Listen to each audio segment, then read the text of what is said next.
Hey guys, a little bit of story about the iMac project. I thought I was finished, but I took it up into my room and it was far too bright. It was very much a um, like a studio light, like for recording or makeup or whatever. That's not what I wanted. I just wanted kind of like a color, not a color. That wasn't what I was going for initially. I didn't actually want a color. I just wanted a bit more light in my room with my nightlight set up, and without showing you how messy my room is, I'll kind of show you what I had. So I did have like a lamp that I made in year 12 with like a rustic look. I might have mentioned that before. That was getting old. Like the look didn't look that great. And now with this project, that's what it replaced. So um, I'm not going to bother showing you. It just looks ugly. But what I've got is like a light strip, like a Christmas light thing, and it goes behind the bed too.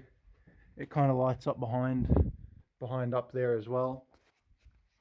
And the iMac is sitting up there. I'll show you in a sec. But pretty much today was a long one. So it started off with a working light box type iMac thing, and what I wanted to do was pull it apart and put cellophane in it to make a color. So I wanted purple and maybe like a blue, like logo or something. I think that would have looked all right.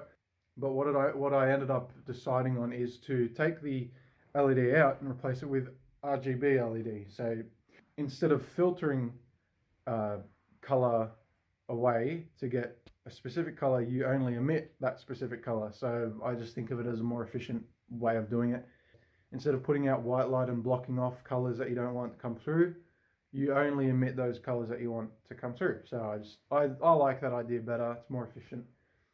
So what I did is I started pulling it apart and I got the RGB in, and that was a bit of a nightmare in itself because the RGB themselves, they're a bit thicker, and so I had to trim some stuff, like only a couple mil thicker, maybe not even, but I had to trim some stuff because it wouldn't have fit. Anyway, so that was making the panel work. And then we had to deal with power. So I'm going to show you what I've done to pick colors for the RGB. So I've just got wires out the back. And so at the moment there's red and blue hooked up and the white is the positive. So that was the plan.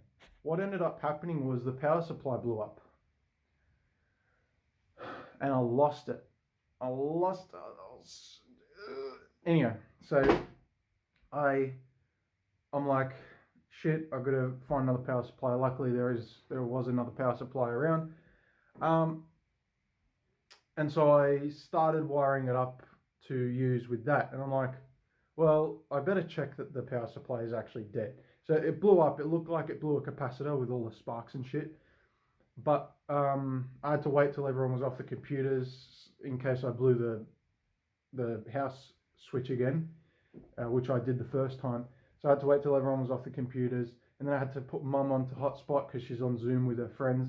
I had to put mum onto hotspot so she wasn't on the Wi-Fi in case that turned off as well. Anyway, I plugged it in and it works. What? I still don't know why.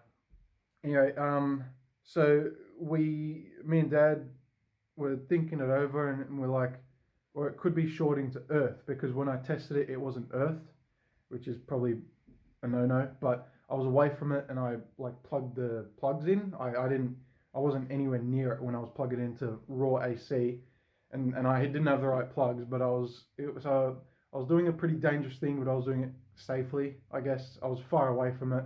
I plug it in all first and tape it up and make sure it's all secure, and then I'll plug in the plugs.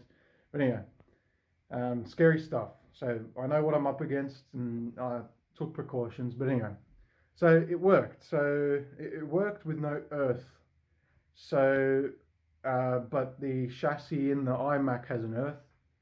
So I'm like, all right, well, maybe that's what happened. It's shorting the earth. So maybe I'll just isolate it away from the earth. This arm's getting tired. Maybe I'll isolate it away from the earth. So I did some tests. I had all the RGB wired up, and I was testing the power supply. The RGB all works, so that's good. I was testing the power supply.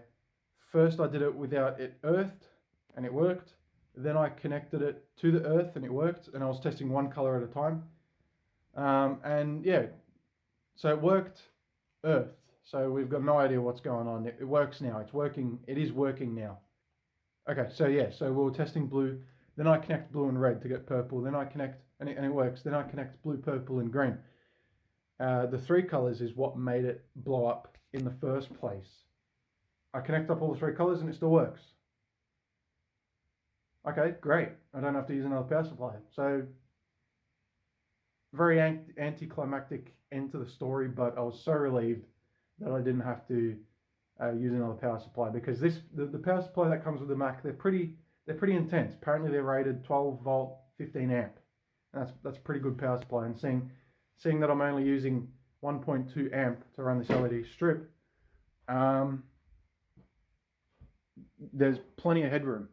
All right, so now I'm going to show you the Mac, and it looks way better than what it was, because another thing I did is I didn't have, like the Mac you saw in the last video didn't have a screen. That was just the distribution like layers and stuff, so it looked white when it was off, there was no contrast to it. But now I've gone ahead and this is a piece of plexi or plastic that I cut out of a big piece of plastic that used to be used on a rear projection tally. I also sprayed the back of it, so not this surface, this surface is still smooth, but the surface on the other side, I painted it with the stuff you use to tint tail lights. So now it's nice and black. The camera kind of picks up a bit of the patchiness, but in person you can't actually see that, especially in this lighting. Probably when I put the actual light on. Yeah, no, you still can't see it. So it looks really good. But anyway, I'm going to turn it on for you now. So this is my bed light, my night light type setup, and it turns on all that, and it turns that on, and it's purple. There you go. So I don't know if you can see me. So hopefully it's in frame. So the moral of the story is, give it a shot. Don't play around with AC. I was going to say unless you know what I'm doing, but I don't know what I'm doing. So don't mess around with AC. And if you have to, then be really safe. Make sure someone's watching you in case you do electrocute the shit out of yourself, so you can get to an ambulance quick. This was meant to be a couple hours project. As all my projects are, they end up becoming a couple of days. But I'm so glad now that it is done, and I'm happy with the result. It is a bit dark. That might be because I've put too many layers of that dark tinting stuff, but I'm not going to crack into it again. I cannot be bothered, and I don't mind, because it gives a pretty, it's just something nice to look at. It's not really meant to be emitting light, because it's meant to just give a like a kind of like a little bit of light while I'm like watching YouTube or whatever before I go to bed. So it's not meant to light the room up. What it was doing before, when it had the actual white LED, is it lit this room up like it was daytime, and I couldn't have that as a night light. So yeah, so I had to get into it again regardless to darken it, or in this case I put RGB in it, and I reckon it looks pretty cool. And so the colors I've got essentially with RGB is obviously red, green, blue, and there's purple, and then I guess there's like you can connect red and green, which actually do look alright as well. I don't know what the color that is, but yeah, so looks pretty cool. If you like this video, make sure you leave a comment and like and subscribe and all that good stuff, and I'll see you in the next one. See you later. See you. Goodbye. Bye. Bye. Bye. Bye. Bye. Bye. Bye. Bye. Bye.